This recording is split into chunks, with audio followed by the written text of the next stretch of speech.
More than just a CRM. It is a real estate and business mastermind that comes with an all-in-one CRM. You can have unlimited websites and users. You can call, text, RVM, and email all in one user interface. And you can set up custom automations for any type and multiple businesses. 65% of companies start using a CRM system within the first 5 years of business. Once implemented, the Hive Mind will save you on marketing, give you more time, and make more money. One of our users had his first $100,000 month using our system in June. We want to see you automate and accelerate your business. Text us at 210-972-1842 for future meetings, and of course to get our $1 course on how to make more than 6 figures on one land deal. You can schedule your free demo today at hivemindcrm.io. Yeah, so this is going to be a great call. We've been covering a lot of the what to do's and how to do it. And a lot of it's just theory, right? Because you're hearing some guy on the screen say it, but like transitioning or transferring that into the real world, that doesn't always, play out the way sometimes that you think it would, or you'd want it to, or the way you saw it in your mind. And then you don't even know if this stuff's going to work, right? You're just watching, listening, learning. And like I said, you're still trying to calculate, like taking it into a real world scenario. So I have people asking me all the time. They're like, do you have any scripts that we could follow? Do you have any scripts? And I don't use scripts at all. I don't issue scripts. I don't type them out. I don't write them up, because I want people to learn by doing, right? If you do what we're talking about, and you do what we're saying, and you get us on the phone with people, we will make the magic happen. So I wanted to introduce you guys tonight to a friend of mine that I've been working with for a couple of years now. He was doing traditional real estate, and he called me one night, maybe a year ago or so. And he was asking me about land. He said, hey, I've been seeing what you've been doing with land, and I'm interested, what can I do to get involved? And I just gave him like 5 minutes on it. I think it was like 1 o'clock in the morning.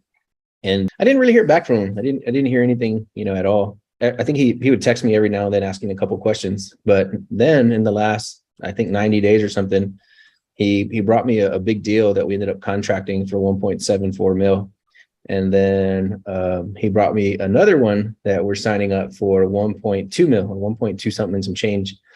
And we went out, talked to the seller, everything was ready to go on it. And now the seller's saying that he thinks he would like to get more money.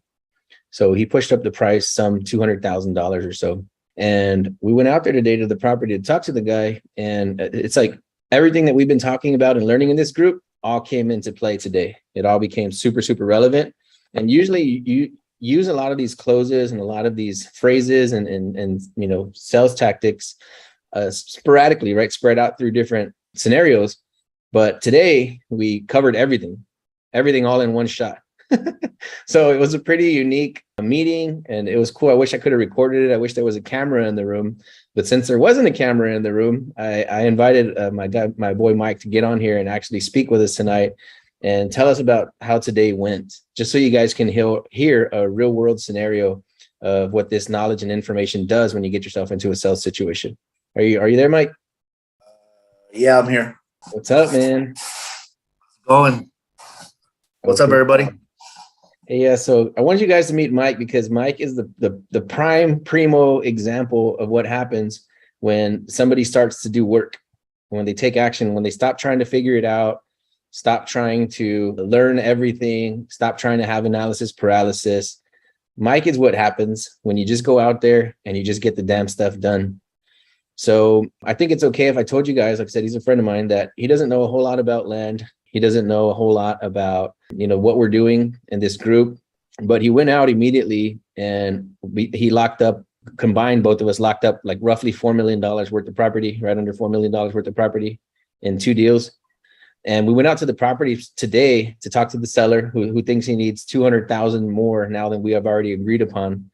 And I wanted you guys to hear about how today's conversation went, so you can get some ideas as far as negotiating goes, and then how you could tee up these types of sellers. So when you do get into a situation where we're moving into the close, you know what you can say and different things that you can bring up. So you want to kind of tell them about a little bit about how today went, Mike? When we got out to the property, we drove around. And, sure. I was, to be honest with you, I was kind of excited to see how you were going to deal with them, because I've known you for a while now, and I've never actually been in a situation where we were together and seen you talk to somebody, build rapport and all that stuff. So I was watching to see what you're, I know a little bit. I can, build rapport with people. It's just, it comes natural sometimes it doesn't, it's a little harder than. So anyways, after we toured the property, we're just still kind of bullshitting. And then, we start talking about price, and Anthony just straight up, tells him, well, I think I'm pretty stuck at this price, and kind of just backs up a little bit. And then you could see it in the guy's face.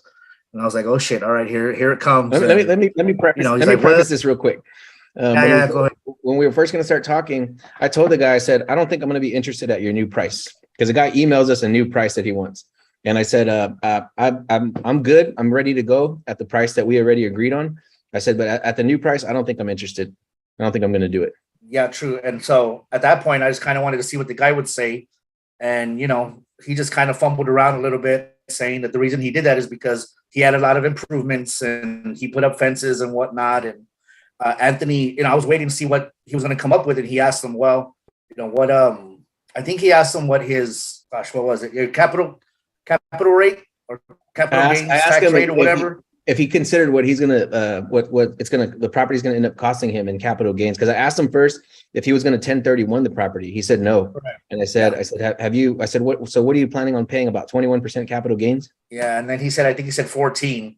So I mean, I know nothing about that, and I'm just kind of like, oh shit, cool, starting to get interesting. And at that point, he's like, okay, no, 14. And then Anthony's like, okay, cool, so what are your plans? What are you gonna do? What are you gonna do with that money? And he started talking about he wants to look for other property. And at that point, I don't remember exactly how it happened, but I know there was a few other points where he told him, well, what kind, he's like, what are you going to invest in? He said, well, I want to buy property or, possibly invest in something else. And Anthony asked him, what are you going to do with your money? How are you going to invest? And he brought up the fact that he had $1 million CD that he was making 2% on. And that, that wasn't making him anything. So Anthony said, well, hey, what we can do also is possibly seller finance the deal, where you can, you make, well, no, my bad. Let me back up. He asked him if you could invest $1 million, what kind of return would you want on it? And he's like, well, at least 8%. And Anthony was like, we can do 8% all day long. So at that point, he started asking him, we could do seller finance and still pay you 8% where you're not paying capital gains tax, on that property at the moment. And then you can pull it out whenever you want. And then he said, what if we had other deals that you might be interested in investing in? And at that point, he kind of had his attention a little bit more.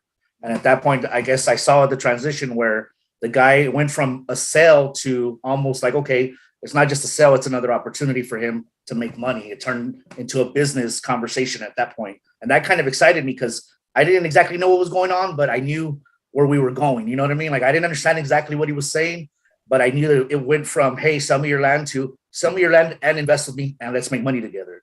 And to me, I was like, holy shit, like that's amazing because, it switched everything around. It wasn't me trying to kill him on his price or Anthony try to hit him on his price, but hey, let's work together. You make money, we make money, and everybody's happy. And let's work out the deal. Let's make it happen. And then at that point, he was like, well, let me talk to my wife. Being in sales for a while, you kind of know and you see and read body language and hope that you're right, that they're going to move forward.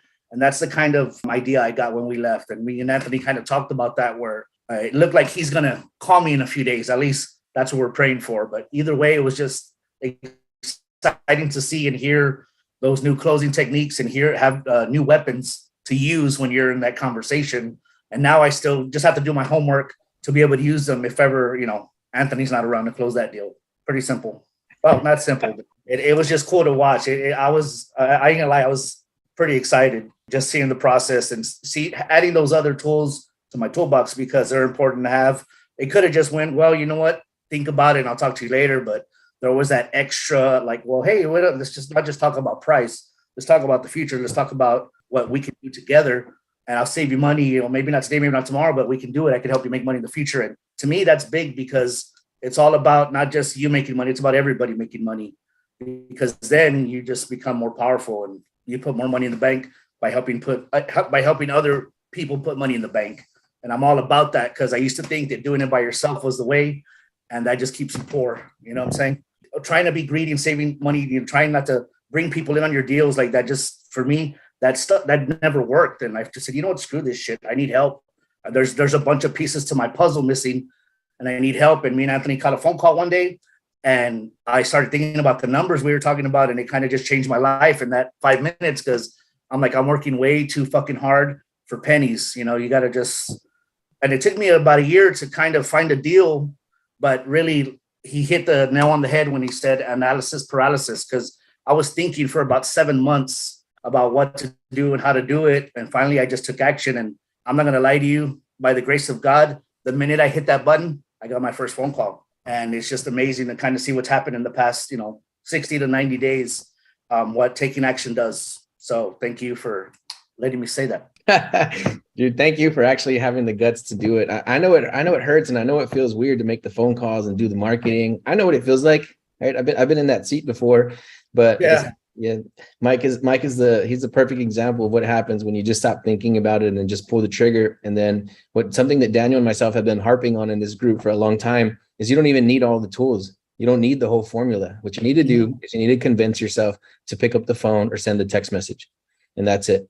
And then you said, learn comps on YouTube, make sure you got a decent price, and that's it. Then you bring us in, you bring in the hammer, you bring in the money, you bring in everything else. Very, very little to know about the back end process. So I want to kind of break this down a little bit more. Do you have time to hang out for a little bit, Mike? Sure. Okay. If you got a bell, just let me know, but feel free to also chime in, interrupt me. Just like if you think of something that, that just springs to your attention, just go ahead and just jump right back in. Actually, I'd like to say one thing, if you don't mind. What's that? I'd like to say one thing, if you don't mind. Please. Yeah. So when I talked to Anthony, I guess a year or so ago, I just said I didn't know what to do. I didn't know how to market on the internet. I've been on Facebook for a while, and I've kind of just survived a little bit doing real estate deals there. I had my realtor license for about 16 years. And I finally said, screw it. I need to do something, because I'm not doing anything at this moment. So I started with bandit signs, putting them out on 1604. And I started getting phone calls. You know what I mean? I got one deal. It was this guy selling 3 acres, and I didn't know what the hell I was doing, but I started talking to him, learning a little bit, and I couldn't sell it. And then I got another call off the sign, and this guy was selling 4 acres. And I literally, it's been like almost a year and a half. I'm still selling those damn 4 acres. Okay. And today I'm about to contract the first 2 acres off of that property, just because it finally happened. So from there, I got calls on another property, and it just kind of started escalating back and forth to 10 acres. I sold those 10 acres. Lady down the street called me off that sign. Hey, what are they selling for? Now she's, we're about to put her property under contract. And it just I got tired of putting out signs, right? But I know I get phone calls. So if the property's sitting there, I go put out signs, I get calls, the property gets sold. And I literally have my Suburban full of 50 signs right now that I was going to go pull out, because I need to get those 10 acres off my books, right? And we went to go show this property. And after we were done, and I heard about the $1 million and 8% and making money and borrowing money and throwing it here and putting it there. And I was like, fuck those signs. I don't even want to go put them out anymore. But I already spent the money. I already spent a few hours getting them ready. I put out a few, and I ran out of time because I was going to come do this. So I'm going back out tomorrow to put out those signs anyways. But it just blew my mind that, I was telling my friend this morning, what I like about life during your morning meditation and prayer. Yeah, during my morning meditation and prayer, actually, we talk about manifestation. And one of the things that I thought about when I was there was, hey, I need to be able to borrow $10 million so I could find the land and buy as much as I can, right? And that was one of the things that blew my mind, because when he started talking about money, they both connected there. And I was like, holy shit, this is crazy. That's the way, how quickly things happen. And, I guess all I can say is just take action, man. I'm just grateful that I was telling my friend also that every now and then you get a piece of the puzzle.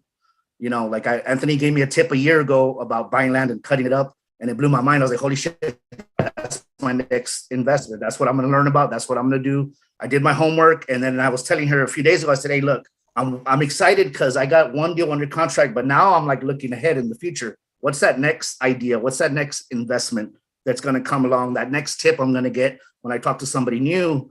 And when I heard Anthony talking to him about capitalization rates and borrowing money and lending money and making 8 points, I was like, holy crap, that's a whole nother business.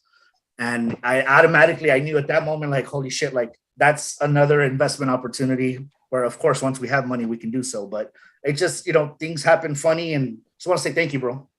Thank you for your time. Thank you for the tip. Thank you for the teaching me those little things today too. Like, cause it feeds me, man. It gets me excited to go find another deal, which matter of fact, I got another one, but we'll talk about that later. Oh, dude, no, thank you for taking the action, man, and for just listening. Like I said, like, we're on these meetings and calling. Daniel and myself have been on these calls for almost 2 years now, and it's frustrating, because people say like, I don't want to ask a dumb question, and it's cliche, but you say like the only question you don't, the dumb question is the one you don't ask. Mm-hmm. So I had a guy today I was just talking to before this call. He said, I'm gonna have a bunch of dumb questions, and I said, dude, I'm gonna sound dumb. I said, dude, there's no way to sound dumb when you're asking a question. I said, you know what sounds dumb to me? Silence. Because you have a question and then you're too afraid to ask it, right? So that's what sounds dumb. So no, dude, I just appreciate you taking the action and kicking butt, and then for coming on here and sharing that with the group. It really does go to show you guys is that, when you do have a hive, you have a network of people that can back you up and support you, exchange knowledge with you, right? You put in the hard work by going out and getting the deals, and then we come in on the back end and then do what we're trained to do. And it's a perfect partnership. It's a perfect marriage. Like we couldn't be doing these deals without you, right? Because you went out, you found them, you did the hard work. Now it's time for us to do the stuff that we do on the backside and make the deals happen. So I just want to further break down a little bit about how this deal went. Like I said, if you come up with something or get inspired to share something, just pop right back in. Okay. The seller, we talked about this a lot on these calls, is that these sellers, they don't need the money, right? And so in the whole entire 99% of the real estate investors out there, they're looking for a motivated seller, right? But in this room, in this group, we're looking for non-motivated sellers specifically, right? And I think they're easier to deal with. And this is something we got on a call, to kind of like deload after the meeting, to just talk about what happened. And I was telling Mike, I said, when you have an intelligent seller, they're easier to close, right? Everybody in this room, if you're doing deals, you've dealt with a seller before that's not very intelligent, and they're just kind of like, they're motivated. They got themselves into some kind of financial trouble, and they're harder to negotiate with for their, and I'm not trying to sound arrogant or anything like that. I don't mean to demean anybody, but if they're lacking a certain amount of intellectual technology, they're harder to close and they're harder to negotiate with, just because they don't have the tools to kind of, I guess, share that information back and forth with. So this guy specifically, he indicated that he had quite a few properties and that he had $1 million put away in a CD, so he's doing okay for himself. He's not, I guess he's not super wealthy, but he's doing okay for himself. But red flag for me is he has a $1 million CD at 2% interest, gaining 2% interest, right? So that was a little, notch in our little tool in our belt that we could pull out later. But I always mention in this group, I say it over and over and over again, is to always ask the seller what they plan to do with the money. And I know what that sounds like. So I know the people in this room are thinking like, oh man, I don't want to ask that. That's a hard question. I don't want the guy to get mad at me and hang up on me. It's probably the single most important question that you can ask a seller, right? Especially if they're savvy, especially if they have investments, especially if they have a lot of money in their pocket. So I already knew what I was going to do. I knew he was too high. He's trying to like back out of the deal after we had already agreed on it. I've never met the guy in person. So the first thing I did is I told Mike, I said, hey, I need to get face to face with this guy. You can have these types of conversations over the phone. It still would have been okay. But specifically, if the guy's in San Antonio, I'm going to get in front of him. So I said, get me in front of this guy. Let's go walk the property tomorrow. He sent us that email late last night that he wanted to change the price. So we get out there. I already knew where I was going to go. We're driving the property. So I'm trying to find excuses to lower my price, right? So the dirt it's sandy.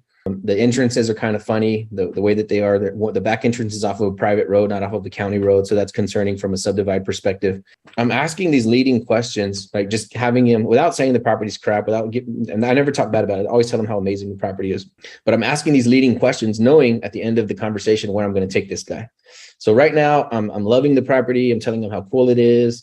But in the back of my mind, I'm going to end up telling him that I don't want the property at his new price, right? Because he's the one that changed the deal. I didn't. So we get back to the area where the garage is, and we get off the truck and we start talking. And I said, man, I really like the property. I really want to do this deal with you. I told him, but I'm not going to buy it at your new price. It's exactly what I said. I said, I'm ready to do this deal today. We'll sign the contract today at the price we already agreed on. I'm not going to buy it at the new price. I said, at least I'm not going to buy it by myself at the new price. I said, if I'm going to buy it at that price, I said, I'm going to bring in a partner, because I'm not going to take on all this risk for this property at that price. I'm just not interested. I said, so if you're stuck on that number, I told him, I'm going to have to get this property in front of quite a few of my partners to see if we can JV on this deal. I said, because I'm not going to give you the amount you want out of my pocket. I'm just not going to do it. I'm not interested at that price at all. So what did I do there? Massive takeaway. I'm ready to walk away from the deal at your new price. I set it up to bring in a new buyer, right? A partner, somebody else that's going to bring the capital. I'm not going to put my capital into this deal at that price.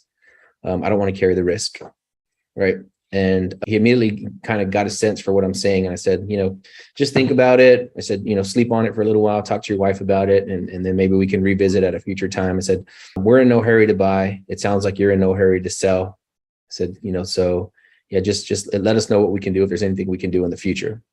So what happens is when you're in a sales situation with somebody, they're going to start to bow up on you, right? Because he half expected us to come in like a regular wholesaler would and start beating them up on the price. Well, it needs a roof. The bathrooms look like crap. I'm going to need to buy cabinets. The house is a piece of junk. I'm going to need a discount, right? So, and this, when you do that to a seller, they start to bow up. All their defenses come up because now you're talking bad about what they own, right? It's like if somebody says, hey, your car's a piece of junk, it make you feel bad. You're not your own car, but it'll make you feel bad if they're talking bad about your possessions, your property, right? You don't know what the backstory is on that house. Maybe he raised his kids in the house. Maybe it was his grandma's house. So if you start to talk bad about the property, he's immediately going to bow up on you and he's going to get prepared to defend himself, right?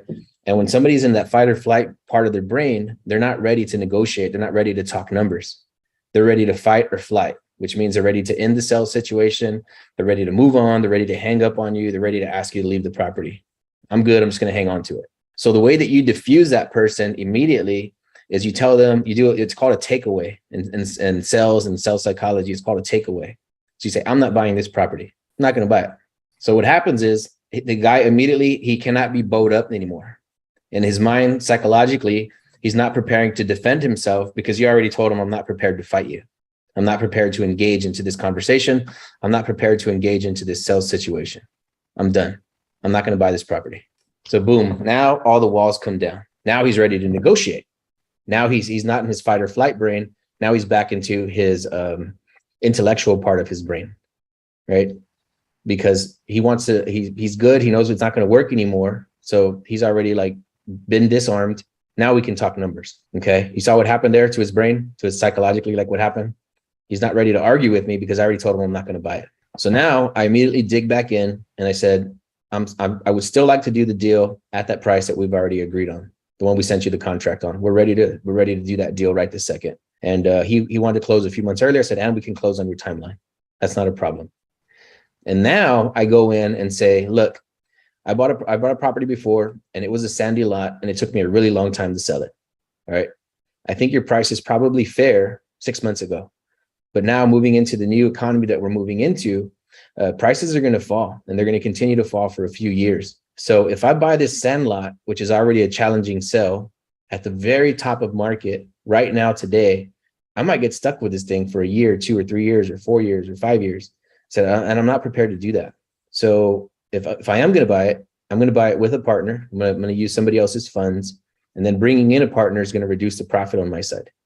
Right. So if I bring in third-party capital, that's going to cost me money. So now the deal gets even skinnier again. So let me ask you this. What are you going to do with the money? I said, are you going to buy something else? Are you going to buy something new? Yeah, I'm going to look for some more land, maybe up by Kerrville, and I'm probably going to end up buying out there. Perfect. Have you already identified a property? Are you going to do a 1031? No, I kind of don't want to be locked into that timeline. So I'm not going to 1031 it. I'm going to end up just having the cash liquid. So that way, when I find something, I can pull the trigger on it immediately. I said, so kind of like for investment, yeah, investment and, something that I want for my own personal home. I said, okay. I said, so, roughly you're looking at paying 21% capital gains. And I said, maybe $200,000. And he was like, well, he goes, it's probably going to be closer to 15%. And I said, okay. I said, so 150, 200,000. Yeah. And I said, is that why you raised your price 200,000? Right. So you knew you were going to take a $200,000 hit and you're trying to sell it to me. You're trying to make me pay your taxes. I didn't say that, but that's what I insinuated. Right. He's like, no, it's not that. Said, okay, look, I think I know what's going on here. I said, I think you're just trying to maximize your profit. I said, you're not trying to make us pay your taxes. You're not trying to do anything crazy. I said, all you want to do is you want to make the most amount of money possible for this property. Is that right? Yeah, that's right. That's exactly what I want to do. Okay. I said, look, I think there's a way for both of us to win in this scenario, right? Without anybody having to take a hit. I said, we're at a very fair price. We're already agreed on. I said, and you just want to make a little bit more, right? Yeah. and you don't have anywhere to place this capital immediately. You're just going to sit on it for a little bit. Yeah. I said, why don't we do this to maximize your profit? I said, why don't we get you a down payment, maybe like 250, maybe 500. I said, and we'll carry the rest on a note for you at about 8% interest. I said, you're getting 2%. What if I get you like 7-8%? And he says, yeah, 8%, I'd take that all day. I was like, okay. I said, well, if you're just trying to maximize your profit, I said, we'll be back at that same number we were at, which was about 200,000 less than your last offer. I said, we'll go back to our original number that we already agreed on, right? That's called putting it back on the seller. When you say what we have already agreed on, right? So in that person's mind, they're like, crap, I did already agree to that, right? So now you're kind of you're putting them in an uncomfortable situation saying you have already said yes to this and now you're changing your mind. So I said, let's go back to the number that we already agreed on. Now, if we carry the rest of that paper at 8%, you can start putting some of that money back in your pocket that you were going to lose out on, right? Or that you wanted to make some extra money. We're going to put that back in your pocket now with interest. And I said, and we can get it done quick. We can get it done in a couple years, 3 years, 5 years. He said, yeah, I don't want to hang on to it for very long. I said, here's the benefit to you. I said, if you're sitting on this paper at a very high interest rate, and then you do find something that you want in 2 months, 3 months, 4 months, 5 months, I said, you can liquidate that property. You can liquidate that mortgage, take your cash out and put it into something different. So I said, your hands aren't tied by any means. I said, and you stand to maximize your profit. I said, so you're winning a bunch of different ways. I said, another thing we can do, I said, if you find the perfect property and it's 300 acres, but you only want 50, I said, we'll buy the 250, you buy the 50. I said, so you can make some upside there. I said, we can help you find properties at a discount, in whatever area you're looking. You tell me the zip code and I'll help you locate your new property and I'll help you find it at a discount below market. I said, so you're not going to lose money by doing business with us. I said, there's no way you could lose money. This is what we do professionally. And then he started getting really excited. And he said, yeah, I do have money parked that I need a place. And that would be good. He says 8% would be amazing. He said, I got to ask my wife. He's like, but I would love that. I'm making 2% right now on $1 million. So the guy really, really opened up. He was really excited about the possibility of investing with us. He saw the benefit of him taking the lower offer. I kind of put him on the spot and told him that he's trying to get us to pay his taxes. So, I mean, he kind of probably felt like, oh, shoot, like this guy caught me trying to manipulate the price. So lots and lots and lots of wins today. I wish there was a camera there. It was just perfect textbook negotiations, perfect textbook setup. It's everything we teach, everything we've been talking about for months now on this call. And that was it, man. That's what I wanted you guys to hear from Mike. And I wanted you to share with you how these negotiations go. And again, you can't get there until you start marketing and start reaching out to these people and get us on the phone. Let us help you come in and let us help you do the magic. Hey guys, we hope you're enjoying this content. If you have leads that you need to dispo anywhere in the country, please visit hivebc.io, like hivebuyersclub.io, and we'll help you move those deals that you need to get into the marketplace. The show is sponsored by The List Guys. Do you need more leads in your local or virtual market? 1 in 10 small businesses don't invest in any kind of marketing. The List Guys have over 35 plus list types to choose from, and you can mix and match any list or criteria. We also use the skip trace list and provide up to 7 numbers and email addresses. Every list you purchase will be scrubbed against previous purchases. The List Guys are here to save you time. Contact the List Guys today at www.1listguys.com. That's www.1listguys.com.